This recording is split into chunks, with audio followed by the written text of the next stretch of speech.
Hi, everyone. I just have a couple of announcements before we get started. First, the Chattanooga Civics website is now live at chattanoogacivics.com. I've compiled links to all the candidate websites in one place, and I'll be updating it regularly with links to the interviews. I also have links to some more general information, like how to find which council district you're in. If there's any other information you think would be helpful for me to include, please don't hesitate to reach out. Second, my wife Katie has graciously agreed to host the new Chattanooga Civics Instagram page. So you can now follow us there at Chat Civics. That's chat with two T's. Lastly, this podcast is mainly a labor of love. It's a public service in the hopes that I can make Chattanooga a stronger, more engaged community. But it does come with expenses. I've spent about $150 on some bare bones recording equipment, and I would really like to upgrade that if the podcast keeps growing. So if you can spare even just a few dollars, I'd really appreciate it. I would like to thank Brandon for being my first and only donor so far. You're great. I'm currently set up on PayPal, but if another app works better for you, I'm happy to set it up. Just shoot me an email. And if you can't donate, I completely understand. Times are tough right now. But if you can share this show with your friends and get more Chattanooggans educated about local politics, that would be amazing. And if you're part of a local business that would like to sponsor the show, I would love to hear from you. That's all for now. Thanks for listening.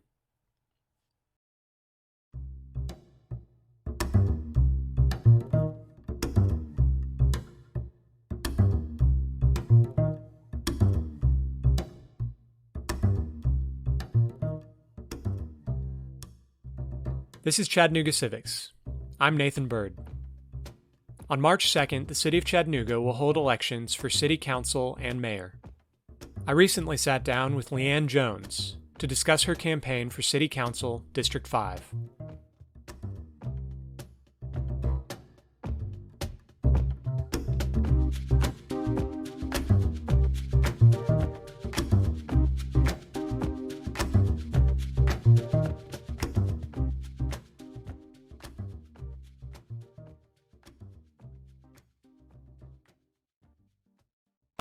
All right, I'm here with Leanne Jones. She is running for City Council for District 5 in the City of Chattanooga. And Leanne, I would just like you to take a second to introduce yourself, tell the city who you are and what you're about. First, Nathan, I want to thank you so very much for reaching out to me and giving me the opportunity to just come and sit down and talk with you about my run for city council and just talk about issues that plague our city and plague our nation. So I'm very grateful and appreciative for the invitation. But like he stated, my name is Leanne Jones. I am 30 years of age. I have lived in the city of Chattanooga my entire life, give or take 3 years when I went to college. But outside of that, I have forever been a resident of Chattanooga, and I have forever been a resident of District 5. I am a very, very, um, I am very involved with the community, and majority of that has been through my church. Um, And one of the reasons why I typically like to say that is because people sometimes have an issue with churches who don't do anything for the community. And so it's very important for us as believers to, if we say we love God, if we say we follow Christ, then we should make sure we're doing what we're supposed to and what he's commissioned us to do. Mhm. But overall, I'm a people person. I love advocating for the small person. I am a very outspoken, very opinionated individual, and sometimes that can that can, you know, sometimes get me in trouble. But I have made sure to make sure I pay attention to how I say things and Mhm. the way that I say and what I say to individuals that I have conversations with. I make sure in everything that I do it with integrity. I am an individual who loves love. I love to love people. Love is great. Love is what we need in order to make this thing called life go round. So, in a nutshell, that's just kind of who I am. Great, thank you. And I'm just wondering, is this your first time getting involved in local politics, running for office, all of that? It is. I have always been interested in Hmm. politics. I have always, paid attention to fe- um, national elections, local elections, more so, not as much the presidential elections, even though they are important. I make sure I pay attention and learn how that process goes, but learning how state and local politics operate is one thing that I have made sure, I've learned a lot about over the past 10 years. Hmm. My father is very well into politics. He loves the whole world of politics. If he was about 20, 25 years younger, I'm pretty sure he would be running for some office. That's just how much he loves politics. But this is my first time running. I have never been in the political field before, so there are a lot of things that I am learning. The process is one difficult process. Um, it's very difficult, but I'm taking it one day at a time. Hmm. Very good. I mean, I understand that perfectly. I'm having hard enough time understanding it in order to explain it, not, much less trying to run. So I Yeah. understand it's a crazy process. It, I was wondering if you could just briefly kind of describe your district and what are the issues you see that you're trying to run on in this district, and not just the issues, but strengths that this district has that you might be able to further strengthen. Yeah, so District 5, one thing about my district is this district is not just catered to one particular group of people. There are many different people in regards to ethnicity and age that live in this district. We do have in this district majority baby boomers that live in the district, but outside of that, all the other age groups, there is about a really good equal amount of Hmm. those of individuals that live in this district. So we see everything from elders living in the district, as well as millennials, and then even some Gen Xers.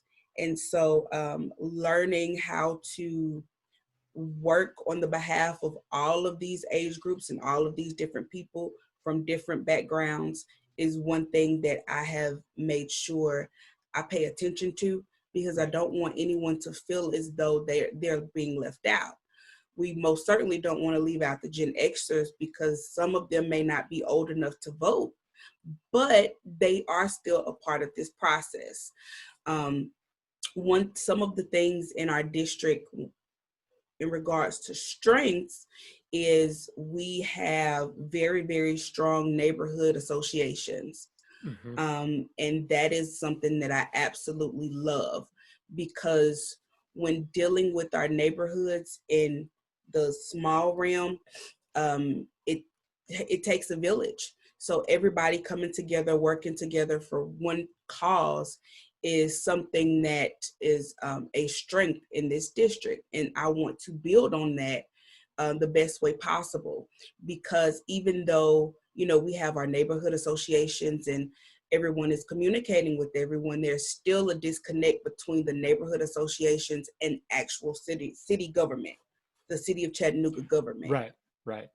And so I feel like for me, the way that I would build on that is making sure that I create some sort of, I wouldn't say platform, because there are a lot of social media platforms available to be utilized. Right. However, I believe I want to do what I can to bridge the gap in between the city of Chattanooga government and our district.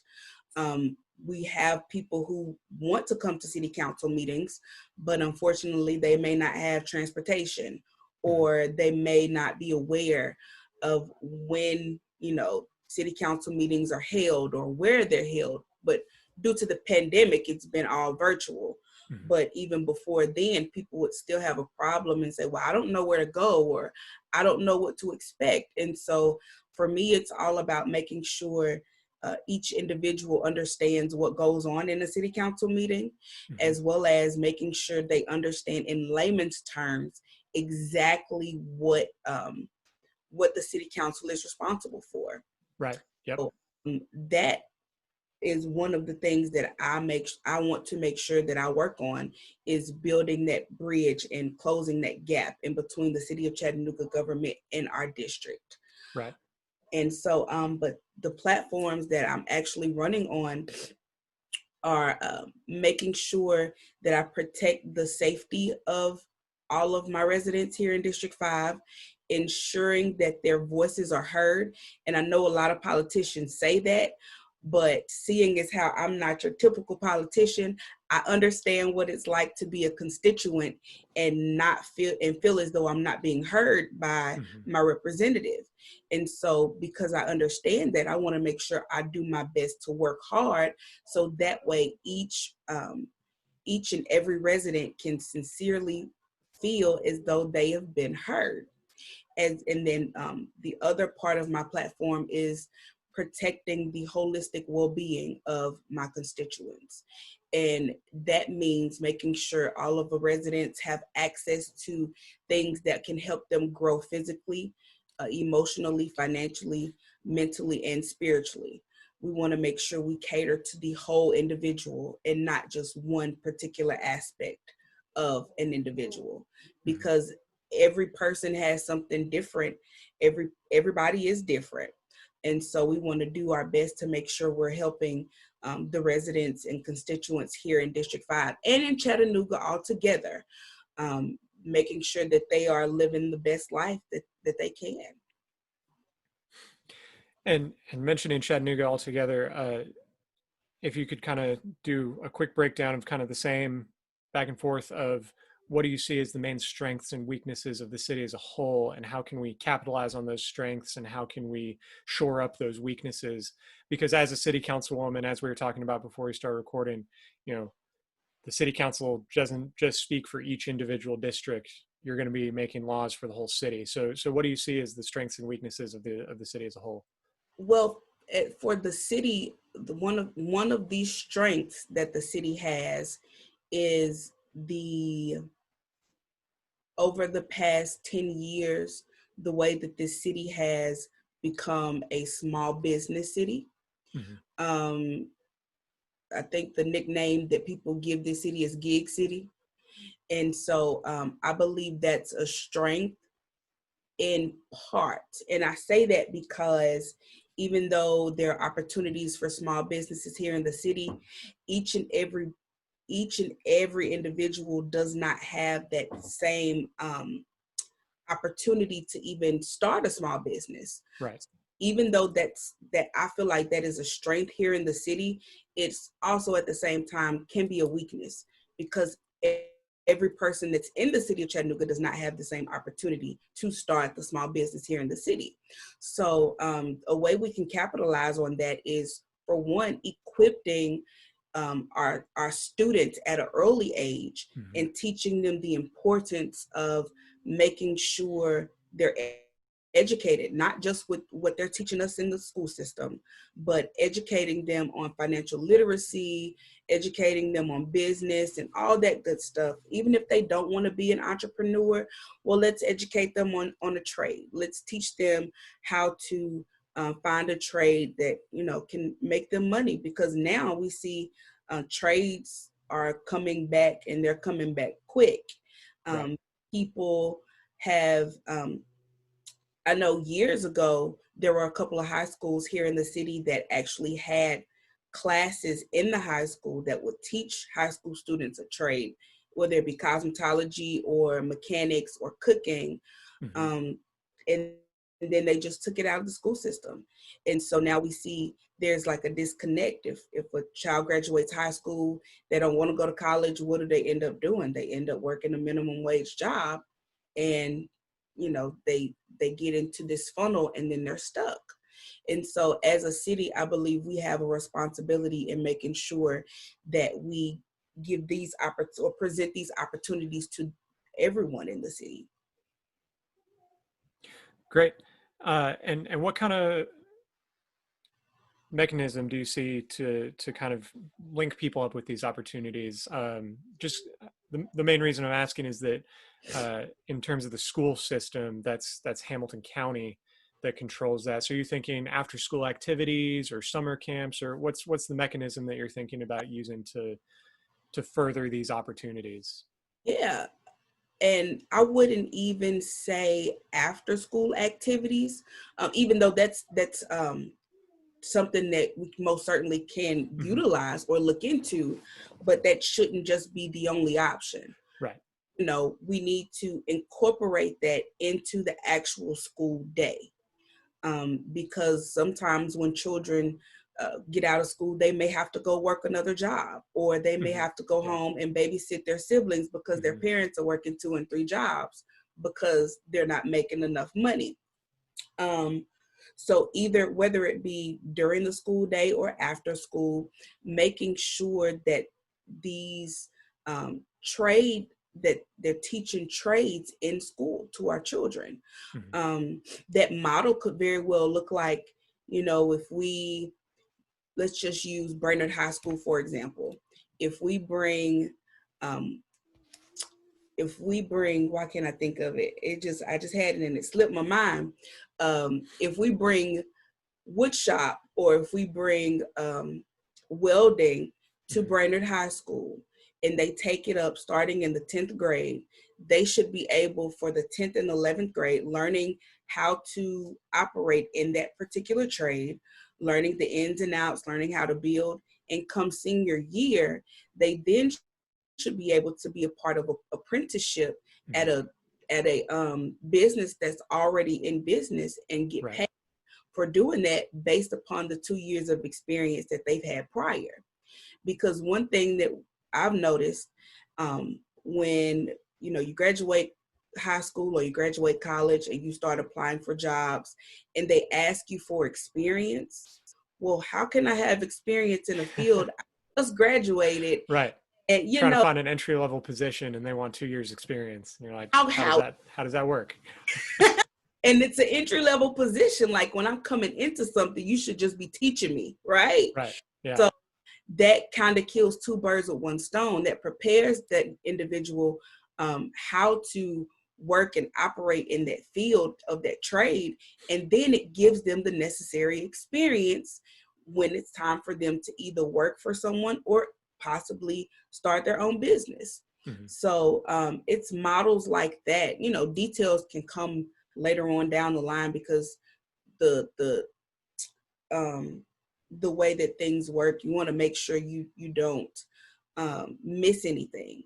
Mm-hmm. So details, I'm very adamant about making sure we pay attention to details and making sure everything from A to Z is taken care of. But that's just the basis of what a model could look like in regards to implementing that into our schools. Right.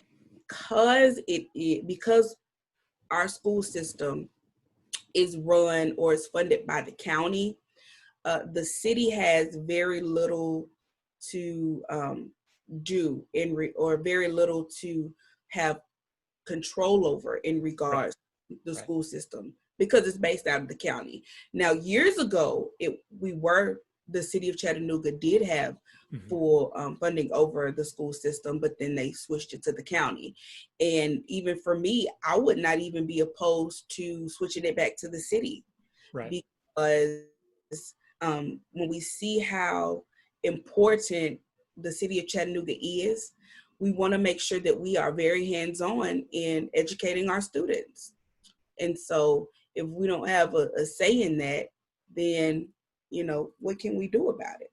Right. Yeah. So I want to switch gears a little bit and talk about the budget. And the budget is led by the mayor. The mayor starts that process and controls kind of the whole process, and then presents a budget Yeah. to the city council.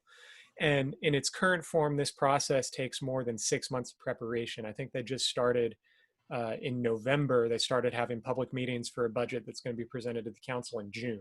So I mean, Mm-hmm. it's a very long process, and historically, it seems that the city council has been very reluctant to make any changes to this budget because, I mean, it makes sense in a way because it has so much effort put behind it and it's taken so long to prepare. The city council has really taken more of a hands-off approach and usually just acts as a rubber stamp.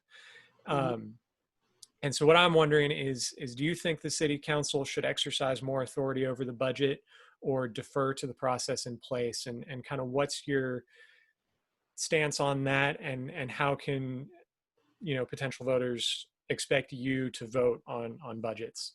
Oh, absolutely. City council um, should, take advantage of utilizing their powers in regards to adjusting and amending Mm-hmm. or changing anything in the budget because um, once the city of Chattanooga elects us to work on their behalf, we seriously should be working on their behalf, because whomever the mayor may be, they may have one agenda or one idea in mind.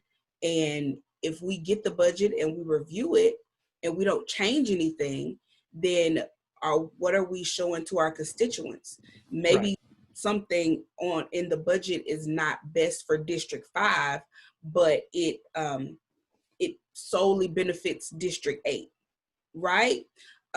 We should be able to come to the table and say, okay, how can we change this? What can Mm-hmm. we do to make sure each district is getting the necessary resources and things to make sure that everything flows smoothly, especially um, in regards to funding for a lot of different organizations and even a lot of not a lot of, but even public safety. We Right. want to make sure we take time and review that. And if that means we have to send back 5 or 6 amendments, then we have to send back 5 or 6 amendments. Right. We don't want to waste money, Mm-hmm. and we don't want to not utilize the money in the best way possible. So, do I believe City Council um, should do more in regards to being involved with the budget? Absolutely, and as well as making sure we open up the process to the community, to our district, to our rep, to our respective districts. Right. People to know exactly what's going in this budget. We want people to know what their tax dollars are paying for, Mm-hmm. and I think, and this is just a personal opinion of mine, I could be wrong, but it's just how I feel. Um, I believe maybe city council, refuses to amend or change anything in the budget just to keep flack from the community down, so they won't. Right. It definitely does open you up to a lot more, Right. drama from the press or from the voters or whatever. If you put your head out there and say, this is what I believe and this is what I want to do with the budget, you're definitely opening yourself up. It And does. yeah. And it once you take the oath to say I'm going to serve and protect my city, then sometimes you have to face the fire, Right. especially when it is in regards to things that could help better our city. Mm-hmm. And so I'm not opposed to that at all. I'm all about being open and honest with the people who I would be representing. I'm all about making sure I understand what it is that they're needing and they understand what I can and cannot do. Right. So it's just a matter of making sure everyone communicates with each other. I know for a fact for me, if and when I do win the District 5 seat, I am certain, and I've already started with the campaign, but I am certain to start an emailing list, Mm-hmm. and that's going to be weekly because I want everyone to be updated. I want everyone Right. to know exactly what's going on.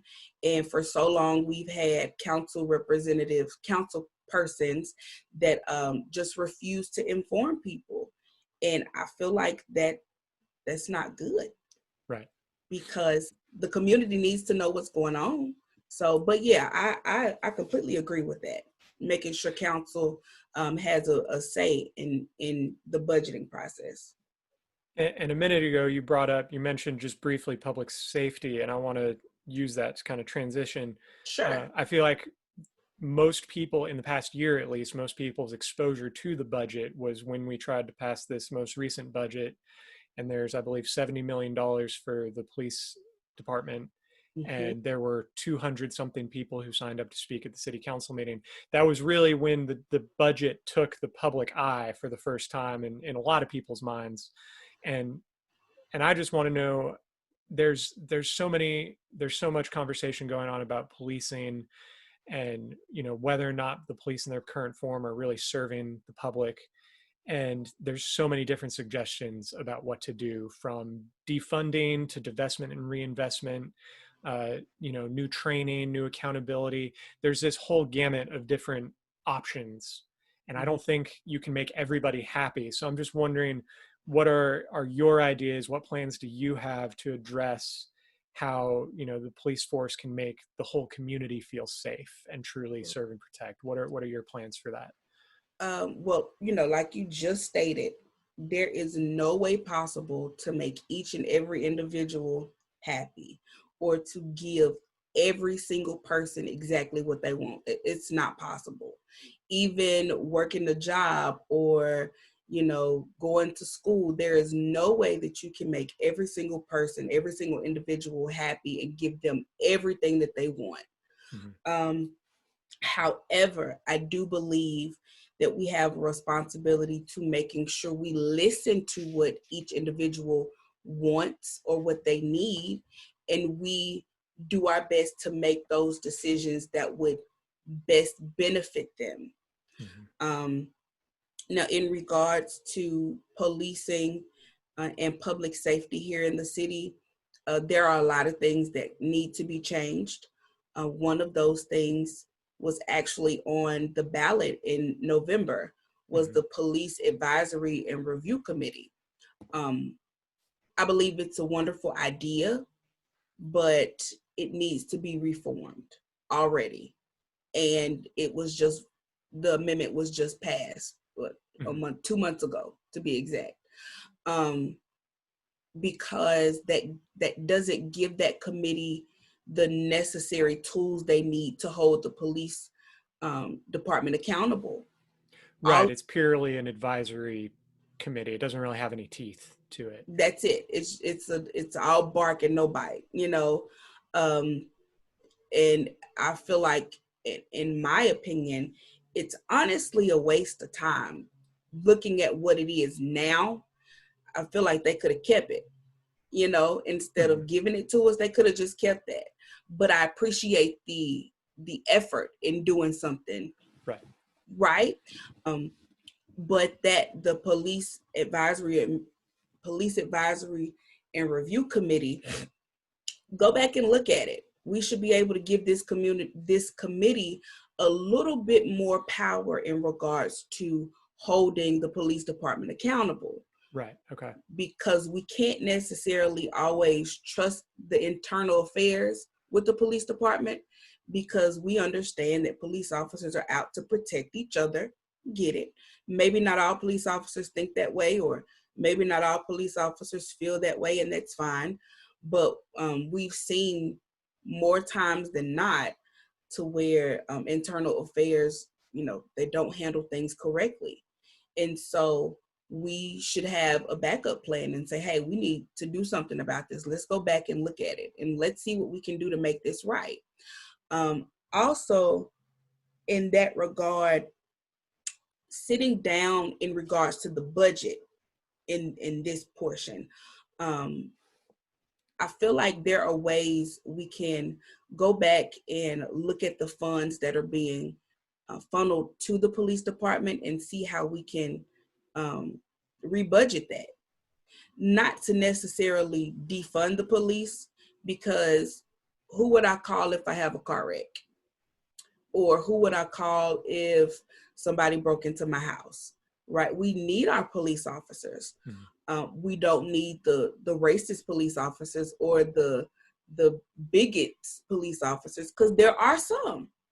Um, but we do need to go back and look at it line by line and see where is money, being wasted, where is money being utilized to its maximum potential. Could we possibly take $20,000 from this portion and put it over here? Could we maybe take $35,000 from this portion of the police department and put it into a community program or something? But I believe that there are alternate ways around making sure we're able to fund everything that needs to be funded here in the city with the amount of money that we have been approving for the budget over the past 5 years. Mm-hmm. And so, and that's another thing. I don't think people know that the budget is public information. You can go to the Chattanooga website and They find break it down line by line. line You by can see line. the whole thing. Yep. Absolutely. And so, because people don't know that, they feel as though, well, they're trying to hide something from me and I don't know what's going on. Right. Right. Right. And so that's a part of our responsibility, is making sure people know, hey, no, it's not hidden. Here it is for you to see. If you have any questions, print the budget off, put an asterisk by it, come sit down, talk to me. We'll figure something out. Right. So that's how I feel in that regard. I love the police I love police officers, because I understand that they do a very hard job. I don't know what it's like to be a police officer, never have. So I wholeheartedly commend and respect officers for doing the job that they do. However, when an issue or a complaint comes up against you, we have a responsibility to make sure we hold you accountable to that. And also, in regards to public safety, is the fire department. A couple weeks ago, I want to say it might have been right before Thanksgiving, they were talking about increasing the minimum pay grade for firefighters. And I cannot remember, I've slept since then, but I can't remember if they proved it or not. But the amount of money firefighters make is almost still at minimum wage. When they broke it down, I think it comes out to be $10.76 an hour. That sounds right. That firefighters would work, and it's on a different scale.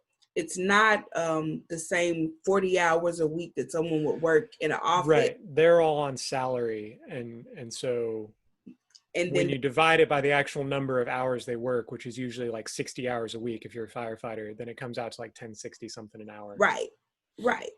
And so they're trying to increase that base pay. And I don't see anything wrong with that at all, because firefighters legitimately risk their lives, And so that's what it's all about, is making sure we listen to those individuals that really need our help. And they know it's been time for a change. The change has yet to occur. And so now we have a responsibility to make sure we make the change happen. And so this next question can also probably be brought back to the budget. Okay. At least partially. Chattanooga has been hit very hard by COVID in the past few months. And, hopefully the vaccine has, that's started to be rolled out. And so hopefully by the time the election takes place and by the time the new elected officials are in office, hopefully the disease itself won't be as big of an issue by that point. But there's still going to be a huge economic fallout. There's a lot of struggling small businesses. There's a lot of people struggling with, making their rent, being evicted. Right. A lot of the eviction moratoriums are starting to run out. And so I'm wondering, what is your plan to make sure that, you as part of the city council, what can you do to mitigate the more economic effects of COVID-19 and help the city recover in that way? Well, yeah, like you said, it's going to kind of go back to the budget. One thing about it is, I would have to make sure that I am extremely careful and extremely cautious in reviewing the budget, because we want to make sure we, as a city, are able to support our small businesses that actually need the help. Um, we want to make sure that we do all that we can to help those, not just small businesses, but everyone in general in the city, make sure that they have access to finding a job or finding ways to get income for them, so that way they can start rebuilding their personal finances, because everybody has been hit financially. I know a lot of people may not like to discuss it, but this pandemic has brought on some struggles for people health wise and financially. And so we have a responsibility to make sure that we're giving out necessary resources to those that need it. And so I would simply just make sure, I'm keeping my eye open, hosting job fairs maybe once a week or something, doing whatever I can within my realm of power, because I understand on city council, I'm only one vote, Right. but I'm an important vote, right? Um, but then I understand that there are some things that we cannot do. There are some things that don't require city council. And so I understand that. So if I know that, I'm going to do what I can to find an alternative way to get things done. So that in a nutshell, that's how I think, as of this moment, because I can't really foresee the future. So I have ideas about what I would like to do when I do take the seat for city council. But once I get there, it may be a completely, totally different situation. So Right. You have to work with the other people that have won yeah, districts uh, 1, 2, 3, etc. Yeah, you've got to work with everybody. exactly. And so that's where I am, just keeping an open mind about how we can how we can best help our constituents in the city. Right. Complete change of subject. Uh, Chattanooga has been making a name for itself as an outdoor destination. We've been named the best city in the country for outdoors by Outdoor Magazine twice now in the past 5 years, I think. And a lot of people are coming here because of the climbing, because of the rafting, because of the hiking. I'm just wondering, what are your thoughts on this new reputation? How are you going to factor the city's outdoor resources into your legislative agenda? And how are you going to make sure that, there's a lot of communities that have not historically been able to take advantage of these outdoor resources. And so, what are your thoughts on that? Is that, and how are you going to handle this new reputation that we have?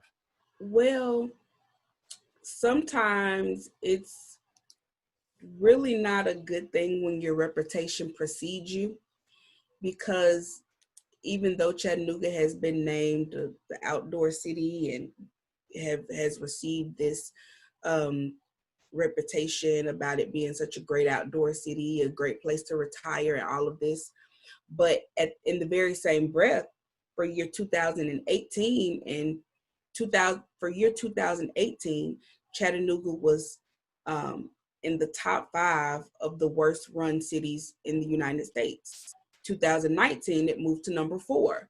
So at the very same time, you have the city that's so great, it's so beautiful, it's so outdoor savvy, but then it's being run not so great. So how can we take the greatness of the outdoor scenery that we have and utilize that in making sure we're running our city to the best of its potential? Mm-hmm. Um, do I believe there is a lot of opportunity for revenue growth in the city just based on the reputation we have for the outdoor usage? There should be some ways that we can look at it and say, hey, what can we do about this? If Right. this park here is beautiful, let's figure out a way to, I don't know, host some sort of weekly something, right? And give opportunities for small businesses. Maybe food trucks come out one weekend, supply food for this event this day. Or then the next week, you may have artists that come out that they're willing to paint pictures of you while you're there, just finding ways to utilize that and build the revenue for the city as well as entrepreneurs here in the city as well. So that's just a little idea I have about that, because learning, and that's one thing I've realized since I've made my announcement to run, I am still learning how things work. It is a forever process, and I consider myself to be a forever student. I'm always learning something, and I love to learn. And so in doing that, it makes this journey a little easier. And so the closer and closer I get, the more I learn. It's like, okay, now I see how this works. So let's see about thinking about implementing this if I do win the seat. So, yeah. Cool. Moving on, a lot of residents that I've spoken to, at least, are worried about development in terms of how we use our land. Some are worried about overdevelopment and that we're not stringent enough about water quality regulations. I know steep slope requirements have been a hot topic they've been bouncing back and forth on that amendment for years now. Yeah. And then some people are worried that increased regulations are making it harder to keep up with housing supply. Supply is falling behind demand and prices are going up.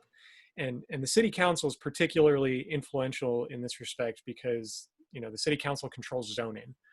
Every piece of property, the city council says what you can and can't do on that piece of property. And so what are your thoughts on development? How do you see yourself guiding and improving the development in the city? Yeah.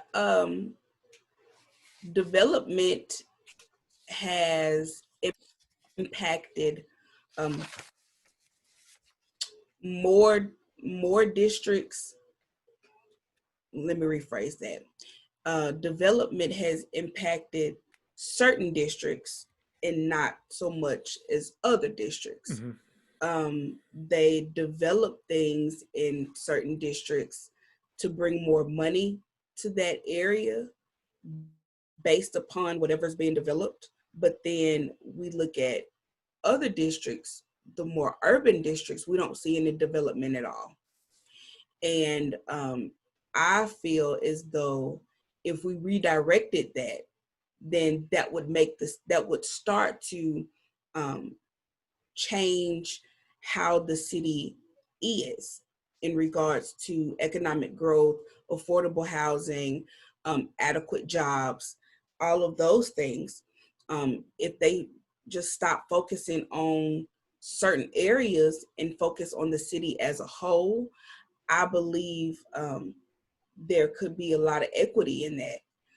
We do see overdevelopment in certain areas. We do see congested development in certain areas. And then depending on what's being developed, whether it be a apartment complex or multi-family homes, all within 3 to 4 blocks of each other, but then they're being rent out for $1,700 a month. Who is that going to benefit, right? That's very expensive for this city. When the average, I want to say the average income for the city is $32,000, if I'm not mistaken. It's somewhere between $32,000 and $37,000. That's just the average income for this city. So how can a person that's making $30,000 a year afford an apartment that's $1,700 a month? That's a little steep, and so development in that manner should be able to address these issues in one turn, in one go, in one sitting. So if I'm going to develop something, I want to make sure that the quality of the building is going to be up to standard, up to code. Everything is nice. The rent, or if it's a business, the lease, all of these things, what area is it going to be in? Who is it going to benefit? Is it going to be jobs, or are they going to be homes? All of these things come into play with that in regards to development. And I wholeheartedly believe that if we took the time to be a little bit more interested in what these developers are honestly wanting when they come to Chattanooga to develop something. Are you wanting to just make money, or are you here to actually help make change? And there's a difference in that. But yeah, in certain parts of the city, there is overdevelopment. I completely stand by that 100%. And I do believe that there should be a way that we go around that and find ways um, to make it equitable in the districts that are not seeing the redevelopment. Oh, excuse me. Somewhat related to that is the issue of gentrification. A lot of people see the two as intrinsically linked. There's definitely a lot of links between development and gentrification. We're Absolutely. seeing a big influx. You kind of touched on this in your answer just now. A big influx of out-of-state investors, people from New York, California, coming in, buying properties, renting them out for pretty high rates for this market. They may be low nationally, but they're pretty high for Chattanooga. And then on top of that, we're building a lot of unaffordable housing, and then on top of that, public housing and Section 8 vouchers are lagging far behind demand. Mm-hmm. What ideas do you have to implement through city council to increase affordable housing in the city, and not just affordable housing, through public works like public housing and Section 8, but through, just market rate housing, making sure gentrification is kept under control and things like that? Of course. Well, for one, I know city council had kind of put a halt on approving any zones for any vacation rentals like Airbnbs. They did that back in August, September, somewhere around in there. And I actually wholeheartedly agree with that. I do wish they would have done it a little sooner, because we do see that people live across state lines or across city lines, and they come and purchase homes here in this city. And then, like you stated, they redo it and they sell it or rent it out for triple, sometimes quadruple the rate for this area.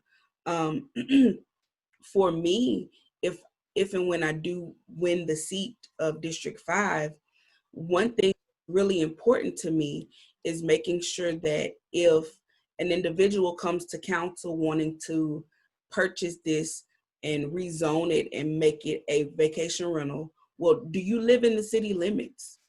Do you participate in our community? Like, are you a part of our community? Right.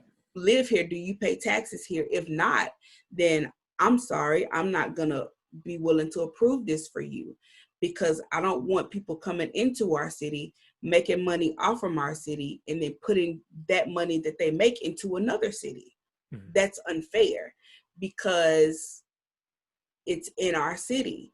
So for any individual or even a property management company, they have to have a direct tie to the city. They have to at least live in the city. For me, at least for an individual, I would say 2 months, 3 months tops. But for a property management company, they have to be in business in the city for at least 3 to 6 months, because we want to know that you're not just coming to us asking us to um, allow you this opportunity just so that way you can go back to your home across state lines and do whatever do as you please. Mm-hmm. We want to make sure that we're putting equity back into our community. And so if people are utilizing our homes and our properties and our lands, but the money is not being funneled back into the city, that's a lose-lose for the city, Mm-hmm. But as well as making sure, and before I move forward, I'm going to backtrack and talk about that for a little bit more. But something in that regard could even be utilized, as we were talking earlier about putting trades back into schools. Maybe, we could start a program, and this one could be an after school program. It just depends. But maybe we could make an after school program for children who would be willing to, or who are interested to be involved with real estate. Mm-hmm. So let's teach you how to get involved with real estate. And then, we can help you and learn you everything you need to know in regards to what real estate entails. And then you can start that child can start a property management company. And then they can, in return, you take houses, fix them up, build them up. And we know for a fact that it's here in the city. And right, they're invested in the community. Yeah, it gives our young people an opportunity to, start their own business, or just be, putting money back into our city. And then once they do that, we see that it'll then funnel back into the city. And then that's just how we build equity and build the economy here in the city of Chattanooga. So that's the idea that I was talking to my team about a couple of days ago, is seeing how we could do that. Right. We want to make sure that we're doing things decently, So, but I feel like I lost the last part of the question. No, you got it. I mean, that answers my question. It does. Okay, good. So transportation is another related issue, kind of land use issue. There's, some people are of the opinion that, we're an outdoor oriented city, supposedly, and that we should be putting more focus on building infrastructure for cycling and walking and things like that. Others think that the current efforts in that direction are a waste of money. Everyone seems to agree that our transit system is really deficient. I know just here in District 5, I mean, I live in the district and I drive up and down Brainerd Road, and I see people, they're riding their bikes on the sidewalk because the bike lane is just not safe. And then they're having to walk miles between bus stops and things like that. So it's something that affects our district for sure. And so I'm just wondering, what are your plans to address transportation infrastructure? Well, transportation is something that has always been a topic of discussion in regards to CARTA, as well as other modes of transportation, whether it be electric scooters or things of that nature. Because I believe City Council was talking about the scooters that they could possibly input downtown. I can't remember what week that was, and they were talking about that. Yeah, it was like a month or two ago. They were going to expand the bike sharing program to include scooters, and decided not to. They decided not to, right? But in that regard, we should be most certainly finding a way to one, redo our streets, because if we are going to have the option for individuals to ride their bikes, then there's no bike lane. Then we need to look at the infrastructure of the roads that are here in District 5. And I'm saying District 5 because this is the district that I'm running for. And then two, the the streets in this district are extremely horrible. There are so many potholes, and there are so many the streets are just horrible. Like, it's ridiculously horrible. Sorry, I had to drink some water. My mouth. No worries. Yeah. But making sure that we do what we can to get the streets redone, and then once we look into that, then we will be able to adequately map out our bike lanes. In regards to CARTA, we should be willing to finding ways to making CARTA a little more affordable for those who need it. I remember, I want to say it was back in August, I had an interview with, I can't remember who it was, but they asked about CARTA, free for all. And at first I was like, yeah, let's make Carter free. Let's do it. But then I went back and I actually started researching like what funded Carter. And so majority of the funds for Carter comes through bus fare. Mm-hmm. And so we don't want to make Carter free for all because then there won't be a Carter, right? I understand that we want to make sure everybody has access to it, and make sure, if we could give everybody everything for free, that would be awesome. But I understand that there are things in life that do cost. So a way that we could utilize CARTA and reduced bus fare is, let's say we have the after school program that teaches children about getting into real estate. So if this 17-year-old says they want to be a part of this after school program, once you're enrolled into this program, you would get a free bus pass from the program. But the program would then be responsible for taking care of those passes through CARTA, right? And so that still gives CARTA that piece of income without taking it out of pocket of the child that's a part of the after school program. Same thing could go for the homeless or those that are coming home from prison. Involve them in a program to help rehabilitate them back into general society, and the program that we would host or be responsible for would take care of the bus fee for CARTA, but then we would give those individuals that free pass, so that way it wouldn't come out of their pockets. So transportation is a really big issue, and transportation is something that we should be looking into for the city of Chattanooga as soon as possible. And those are just a couple ideas that I have in that regards.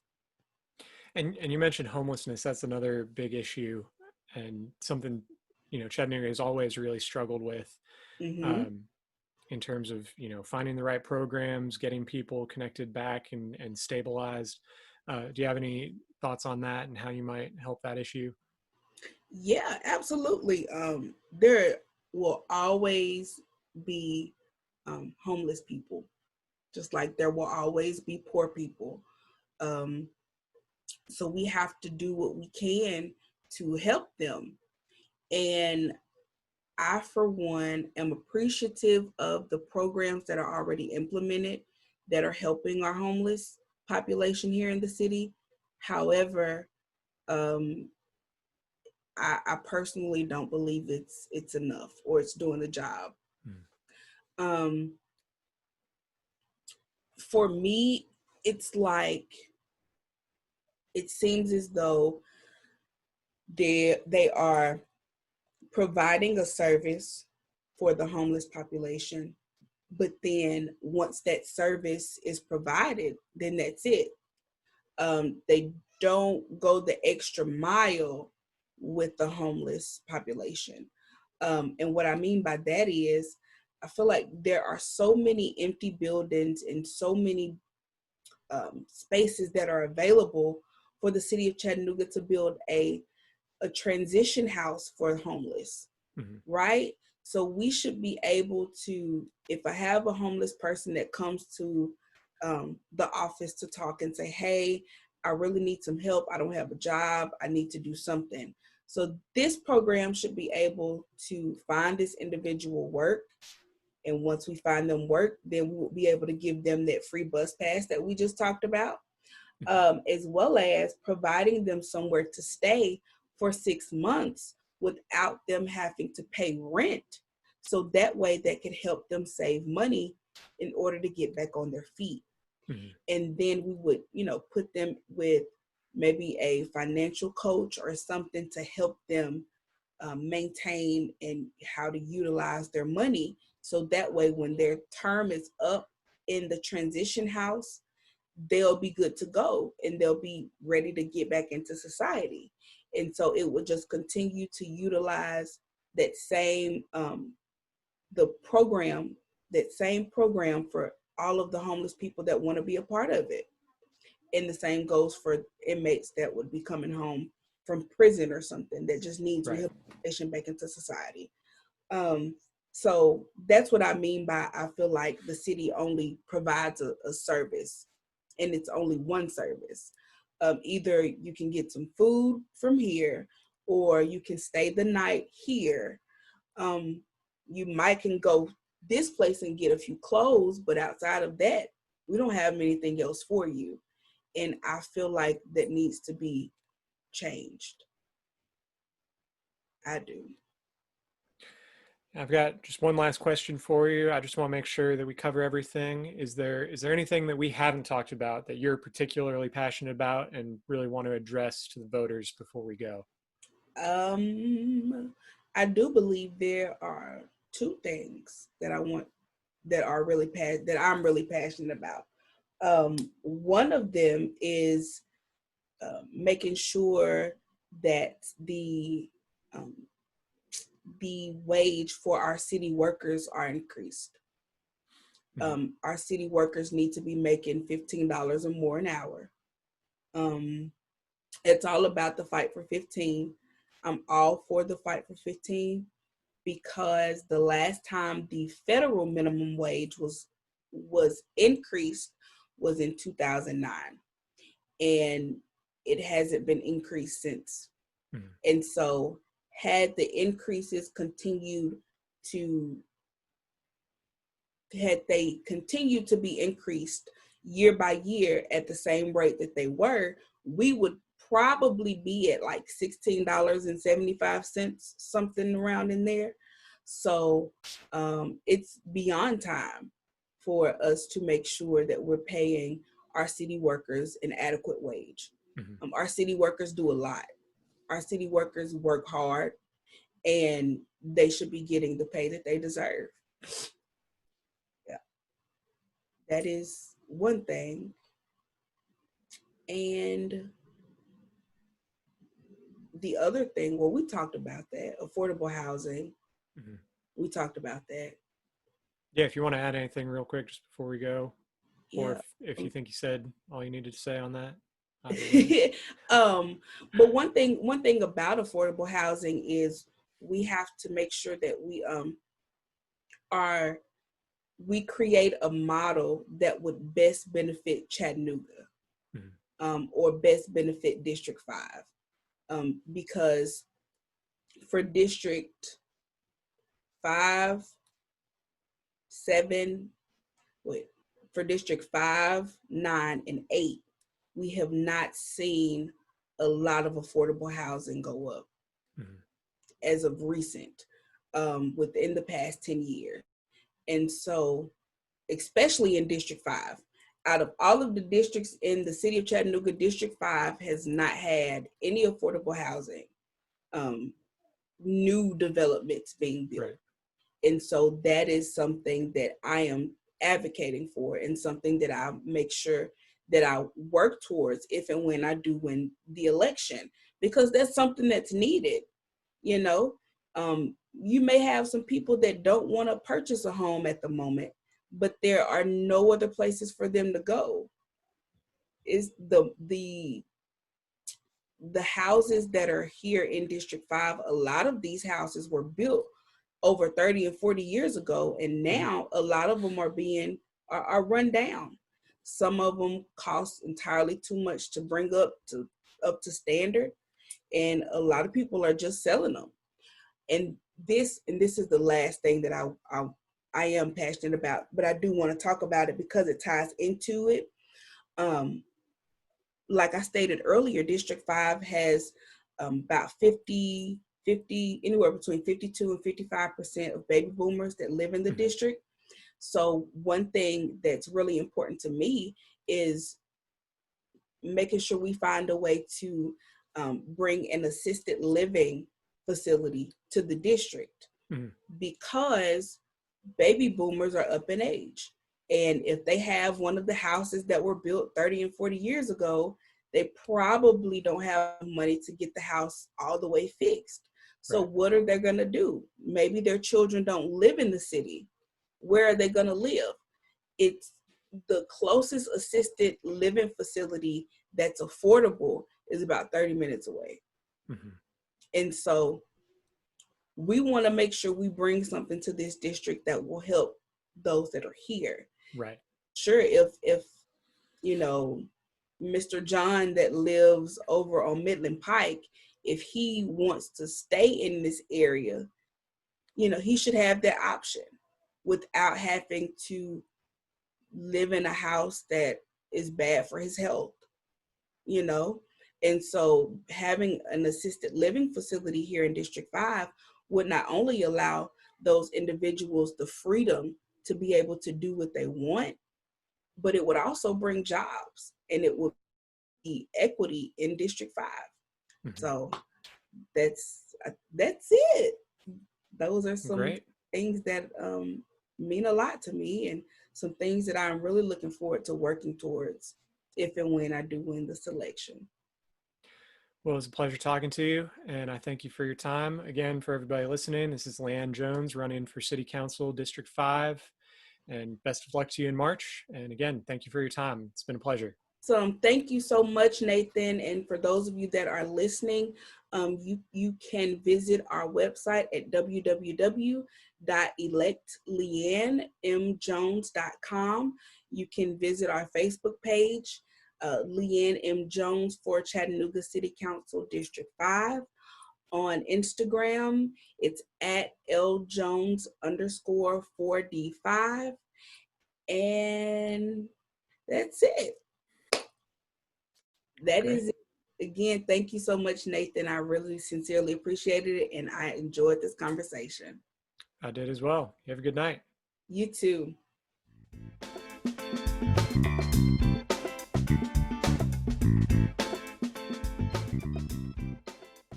I hope you've enjoyed this episode of Chattanooga Civics.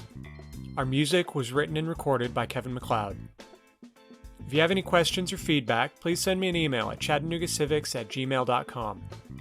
You can follow me on Facebook, Twitter, and Instagram at ChatCivics, or visit the website chattanoogacivics.com. Thanks for listening.